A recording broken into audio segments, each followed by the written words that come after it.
Bienvenidos a nuestro primer capítulo de nuestro podcast Somos Galileo. El día de hoy tenemos un tema muy importante que lo estuvimos viendo desde tiempo antes, llamado pereza mental. Para hablar de esto tenemos a una invitada que es Señor Caro y que va a estar con nosotros el día de hoy y como siempre participando conmigo Daniel. Bienvenido, Daniel.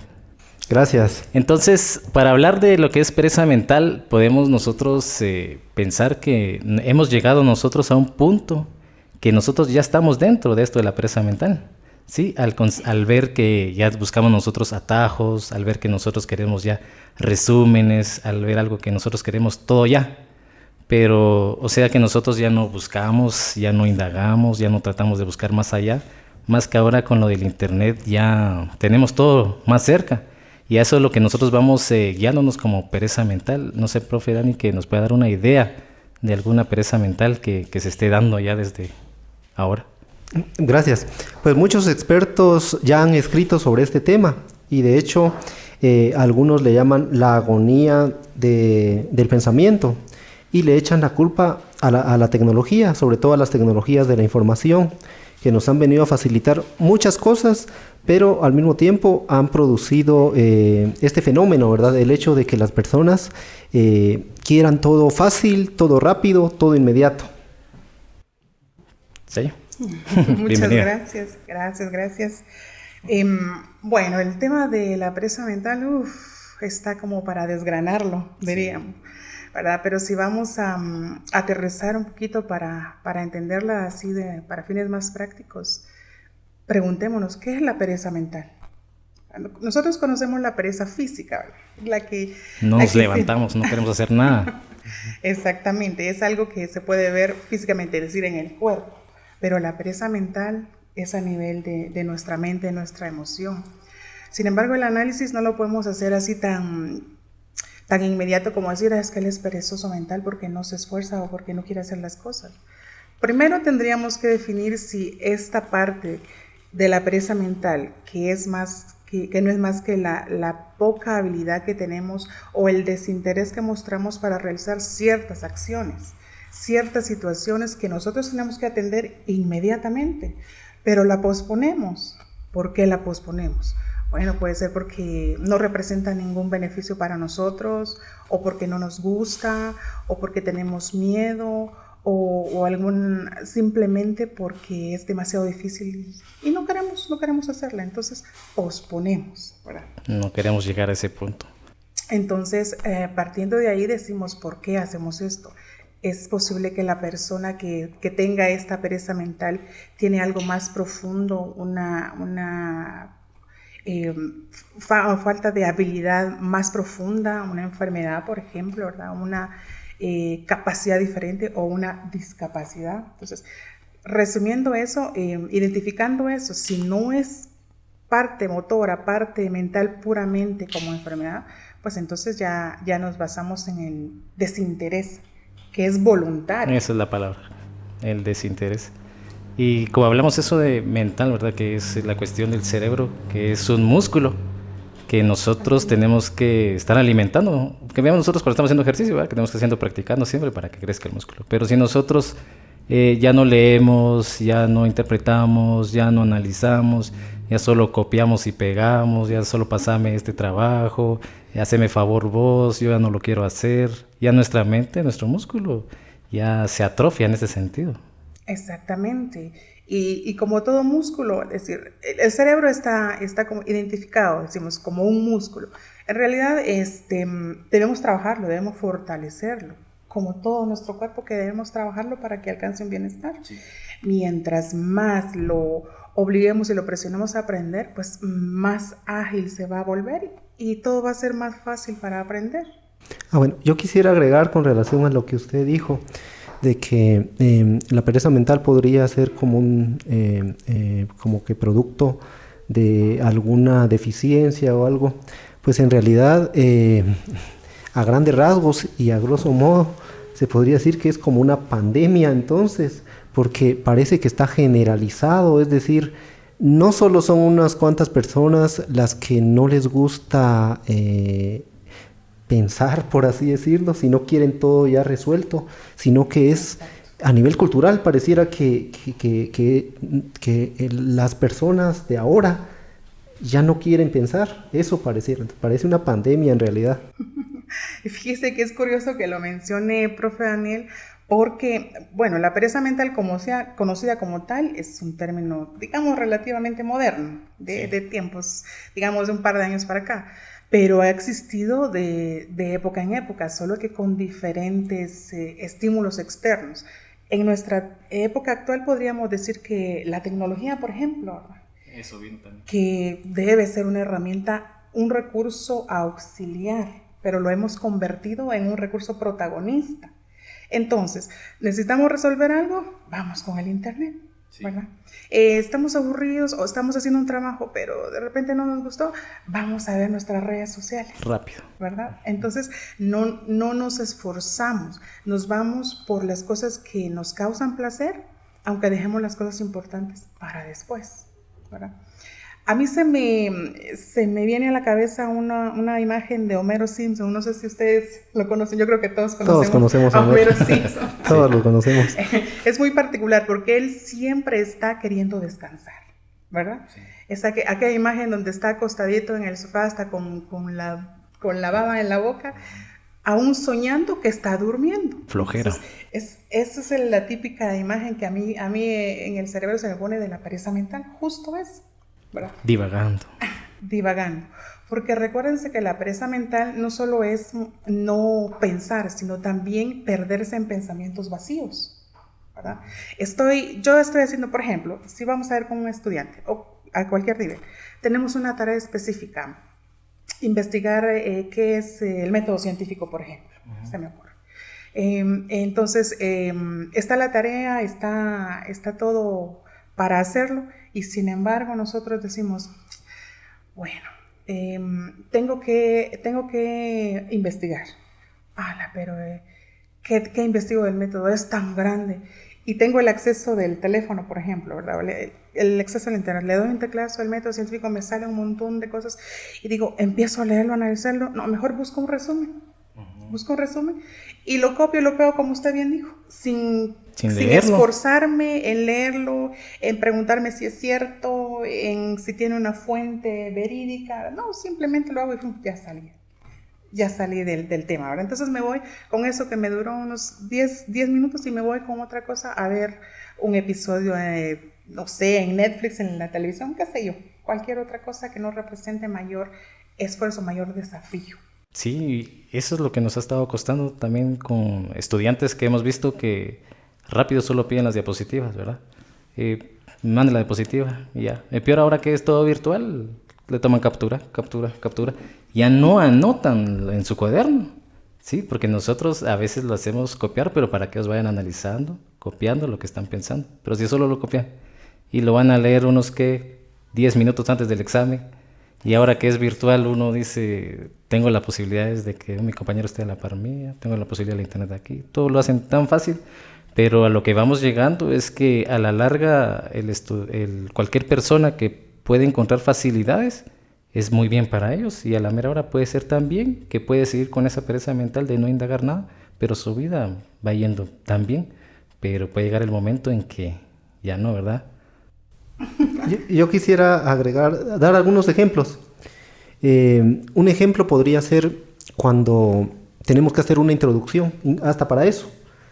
¿Qué hacen algunas personas? Pues no hacen la introducción, buscan una y le van modificando palabras y la tratan de adaptar para que más o menos sea coherente con su trabajo. Es un ejemplo. Otro ejemplo es cuando nos piden, por ejemplo, hagamos esta suma de ¿cuántos 50 más 50? Estamos tan acostumbrados que lo que hacemos es sacar nuestro teléfono. Una operación tan simple. Una operación tan simple que hasta un niño la sabe y usamos una calculadora para eso, ¿sí? O por ejemplo, cuando tenemos algún fallo técnico, ¿verdad? Se nos fue el internet y lo primero que hacemos es llamar al técnico. Y el técnico comienza a decirnos, mire, podría revisar si el cable está conectado. Resulta que ni eso vimos antes de llamar al técnico. O sea, estamos tan así. De buscar siempre la respuesta, pero ya, ¿verdad? ¿sí? De no querer esforzarnos y usar nuestra capacidad intelectual, ¿verdad? Para resolver problemas. Sí, de que algo no, de que lo resolvamos nosotros mismos con nuestros propios recursos mentales y de experiencia, ¿verdad? Porque de ahí partimos también, ¿verdad? Es una combinación. Sin embargo, hemos abusado de los recursos. Y vuelvo e insisto, sobre todo de los recursos tecnológicos. Hemos hecho uso indiscriminado para resolver todo en nuestra vida. ¿Y qué nos vuelve entonces?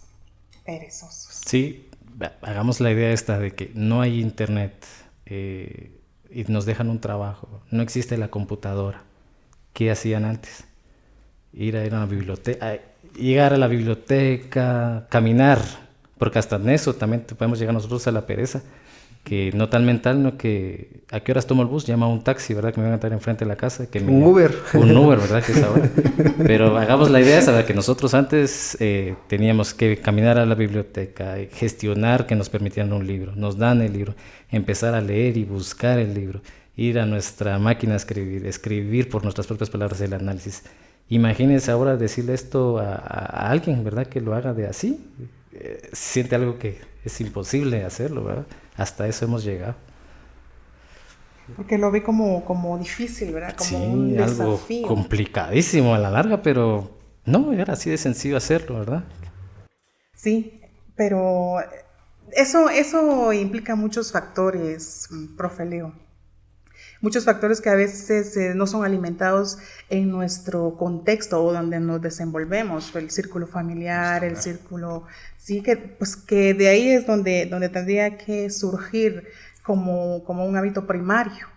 Luego el círculo educativo, el social donde me desenvuelvo. Entonces habría que ir como identificando esas partes que me funcionan para negativamente, para fijar un hábito negativo, porque siendo sinceros, todo, nuestro ser se adapta tanto a lo bueno como a lo malo. Pero hemos visto que a veces una persona, digamos una operación, un ejercicio, lo tiene que resolver, pero la persona dice, yo no lo puedo hacer, no lo hago, no puedo, de una vez desde ahí y sin verlo, que lo haga alguien más. Y hasta se ríen ellos mismos de lo que no lo pueden hacer y las otras personas a la par se ríen como que fuera algo normal, ¿verdad? Pero si él tratara, lo hiciera. Y la verdad es una satisfacción real cuando uno logra hacer sus propias cosas. Ahí sí no me dejarán mentir. A mí me gustaría leer esta parte de un artículo de Miguel Pastoranio. Él dice, no es solamente el problema de las fake news, sino cualquier contenido que, aunque sea cierto, no se cuestiona ni siquiera porque sea relevante. Es decir, hemos llegado a este nivel en el que ni siquiera cuestionamos las ideas, ¿verdad? ¿Estarán buenas o no? No las cuestionamos y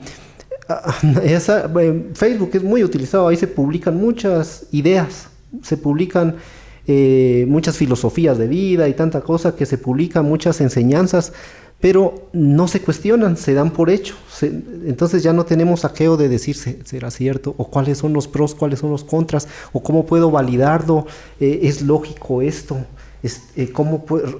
qué justificación razonable existe. ¿Ya? Buscar algo más. No lo hacemos, sino que lo damos por hecho. Decimos, esta idea es así, está bien. Y a veces hasta nos contradecimos porque publicamos ideas que se contradicen entre ellas. No tenemos... Ni nosotros nos avalamos para escribir eso. Sí, ni la capacidad de ser coherentes en lo que estamos transmitiendo. Uh-huh. Sí, sí, es cierto eso de que es las redes sociales. Ustedes saben que las redes sociales es un comentario pequeñito, con unas pocas palabras que nos están mintiendo nosotros. Sí decimos, seguimos viendo. Pero a lo que voy también que nosotros, una noticia, ya que nos aparezca una hoja Word para leerla, ya no la leemos. Y tenemos que ver un comentario así pequeñito cerquita para que ya digamos, eso es. Pero ya no nos enfocamos, pero ¿por qué pasó eso? ¿Qué pasó? ¿Qué hay atrás de eso, verdad? Eso es lo que quieren llegar a decir eso. Y bueno, también queríamos saber ahora cómo tratar de evitar eso, cómo evitar llegar a caer esa situación de que nosotros lo queremos todo ya listo.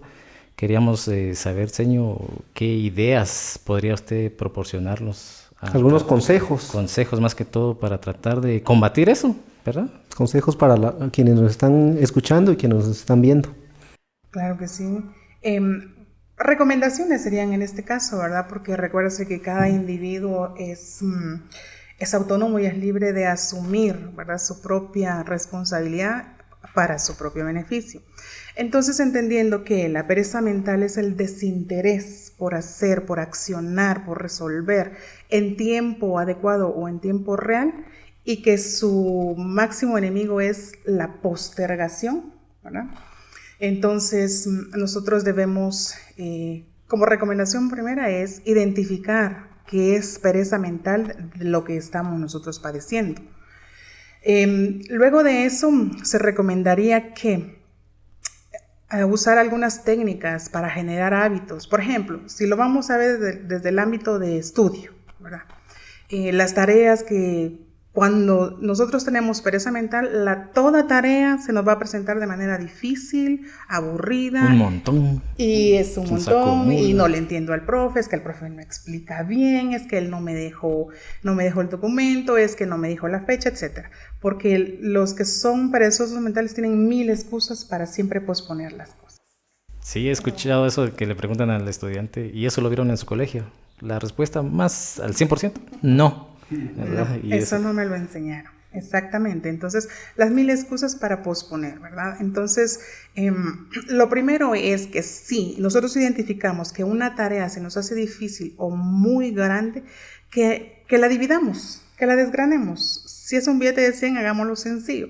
Entonces, ¿qué vamos a hacer? De una tarea grande, global, vamos a hacer micro tareas, ¿verdad? Entonces es como partirlas en pedacitos y dosificar el tiempo para que nuestro cerebro vaya asimilando y cambie el concepto de decir, ay, esto es tan grande y es muy aburrido y muy difícil, en decir, ay, pero esto es pequeñito y lo hago en 2 minutos. Ni siquiera sentí cuando lo hice. Así no se siente el tiempo. No se siente, entonces se va volviendo una cuestión agradable al cerebro y él lo asimila ya como parte de la rutina, entonces se convierte en un hábito. Miren que los japoneses son bastante organizados, todos sabemos, ¿verdad?, cómo son los japoneses. Ellos entienden que todo aprendizaje es parte de un proceso, no se hace de la noche a la mañana.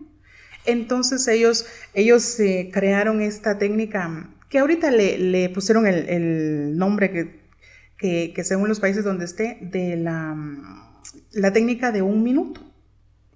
1 minuto. Usted, por ejemplo, mencionaba, profe Daniel, en unas conversaciones de hacer deporte, correr, salir en la mañana a correr y todo, como parte de querer estar bien físicamente o de perder peso porque llega una enfermedad, qué sé yo. Pero no tenemos el hábito, nos despertamos una mañana, lo hacemos, la mañana siguiente lo hacemos un poquito más tarde, y la mañana siguiente ya no lo hacemos. Mucho frío, ya no salgo. Exactamente, entonces en lugar de decir voy a correr 1 hora, entonces nos levantamos a 1 hora y 1 minuto, 60 segundos, nos estiramos, bajamos las manos, un ejercicio mínimo, que dure exactamente 1 minuto, no más, 1 minuto. Entonces ya ahí decimos, nos pusimos una meta, un desafío y lo cumplimos. Una pequeña barrera que hay que bajar. Entonces, de a poco. En psicología lo llamamos aproximaciones sucesivas. Los japoneses le pusieron la técnica de 1 minuto y nosotros como docentes le podemos decir al estudiante micro tareas, ¿verdad? Entonces, dosifique de poco a poco. Claro que no se va a quedar 1 año con 1 minuto, haciendo 1 minuto las cosas, ¿verdad? No, todo va a ir en progreso, o sea, de menos a más.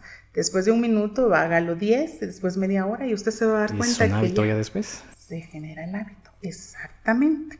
Eso es como de manera personal, ¿verdad? Entonces, recuérdense que siempre con el esfuerzo, porque así como magia no va a aparecer. Todo necesita que le pongamos el esfuerzo.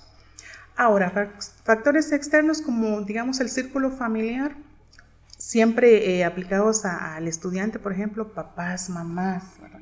Ayuden a sus hijos, sí, bríndenlos el recurso, pero controlen ese recurso que le brindan. Recuérdense, hay que dar lo que necesitan, no lo que quieren, ¿verdad? Porque los adolescentes pues todavía no tienen este pensamiento maduro y la capacidad de discernir como un adulto ¿verdad? Entre qué es lo que realmente les va a servir y no lo que está de moda o lo que mi amigo tiene o lo que yo quiero por cuestiones de banalidad. Entonces, por favor, controlen esa parte de los recursos. Si tienen una computadora, que sea para la tarea. Si tienen internet, que lo utilicen específicamente en tiempos de tarea para la tarea.